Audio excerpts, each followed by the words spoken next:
Welcome to Alpha Insights. I'm Joe. Today we're digging into a pretty positive day for the cannabis sector, and I've got Drew with me, tech and sector analyst, curious as ever. Remember, if you have questions as we go, you can ask us at stockalpha.ai. Great to be here, Joe. Lots to unpack. Policy moves, retail data, and some fun brand stuff, too. Okay, start at the top. What's the biggest headline you're watching? Massachusetts. The State House just approved changing adult possession from 1 ounce to 2 ounces in a package that restructures the State Cannabis Commission. That's a big regulatory loosening in a major market. Doubling possession limits. Sounds simple, but why does that matter to markets? Because rules shape demand and logistics. Higher possession limits can reduce friction for consumers, increase average basket sizes in stores, and ease enforcement pressure. It can also change how retailers manage inventory and compliance paperwork, which matters for margins. So, the real question here is, who wins once the details are set? And that details part, that's the Senate and implementation, right? Exactly. The House vote is unanimous, but the final bill text and the timeline for rulemaking determine licensing changes, seed sales rules, and retailer limits.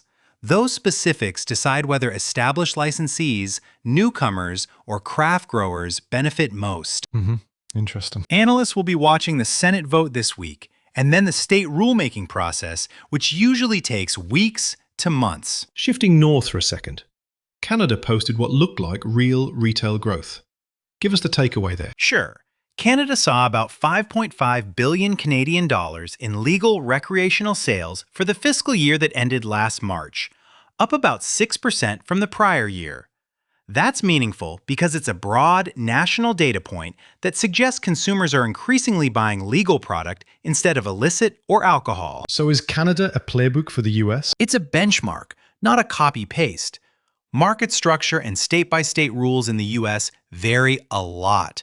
But the Canadian trend gives a tangible baseline for revenue expectations and helps set analyst models for same-store sales and margin trends. Right, and earnings seasons coming up will test those revenue assumptions. Exactly. Quarterly reports from major Canadian and US operators will show whether retail growth is translating into better margins.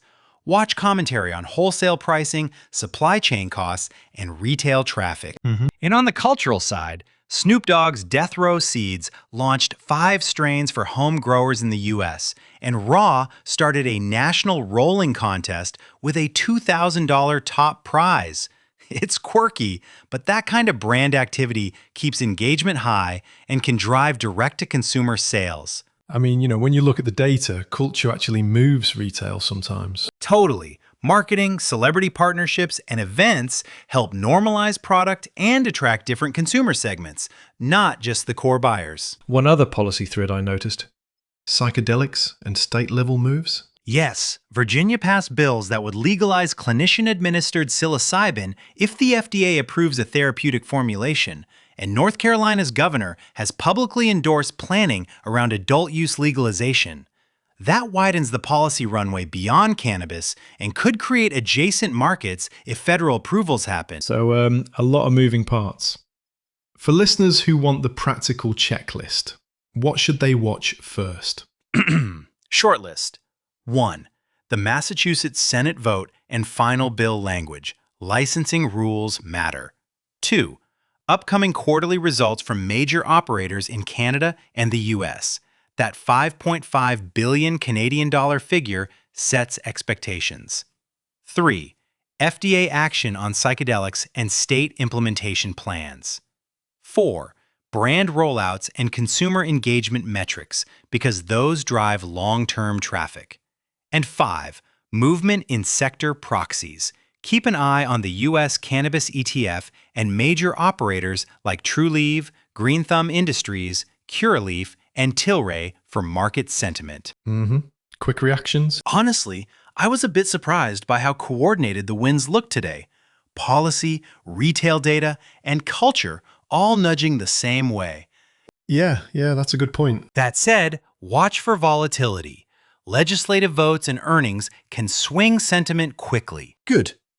Before we wrap, 3 quick takeaways for listeners. 1. Massachusetts regulatory changes are the headline. Final text and implementation timelines will determine real winners. 2. Canadian retail growth, roughly 5.5 billion Canadian dollars and up about 6%, is a useful benchmark for demand, but won't translate evenly across U.S. states. 3. Policy moves on psychedelics and active brand marketing broaden the growth pathways beyond just flower sales. Perfect. If you have questions about anything we discussed today, you can ask us directly at stockalpha.ai. We answer listener questions live. And for more market insights, head over to stockalpha.ai. Thanks for joining, Drew. Thanks, Joe. Always good to talk through the nuance.